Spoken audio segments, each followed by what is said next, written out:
आमदार प्रकाशदादा सुर्वेंबद्दल बोलायचं तर त्यांची आणि माझी दोस्ती 1988 पासूनची आमची मैत्री आहे।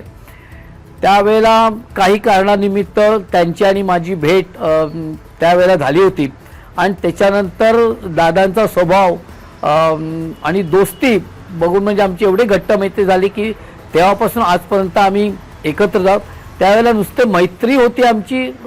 दादा तेव्हा भाजी विकायचे, मी पेपर लाईन टाकायचो आणि माझे माझा चांगला मित्र जीवाभाऊचा मित्र तो म्हणजे गणेश नायडू हा त्यावेळेला हॉटेलचा व्यवसाय करायचा, म्हणजे वडापाव आणि ते सगळं विकायचा आणि त्यावेळेला आमची तिघांची दोस्ती झाली आणि त्या दोस्तीचं रूपांतर म्हणजे आता आम्ही एक कुटुंब म्हणून आम्ही आजपर्यंत आहोत।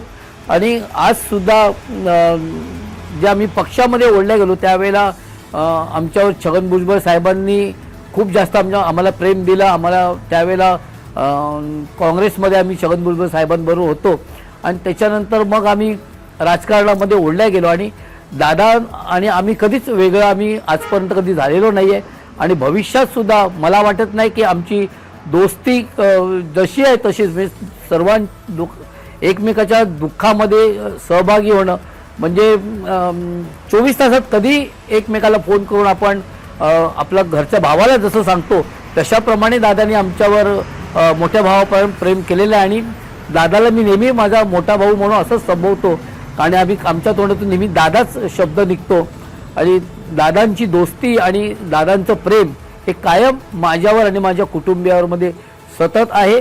आणि त्याचप्रमाणे आम्ही तेव्हा 1988 पासून आजपर्यंत मला वाटतं जवळजवळ 40 वर्ष आता मला वाटतं होतील, 40 वर्ष आज आम्ही एकत्र आहोत। भावाप्रमाणे आजही आमचे संबंध आहेत आणि मला वाटतं आमच्या आयुष्यभर असेच चांगले संबंध राहतील एवढं मी या निमित्ताने सांगू इच्छितो।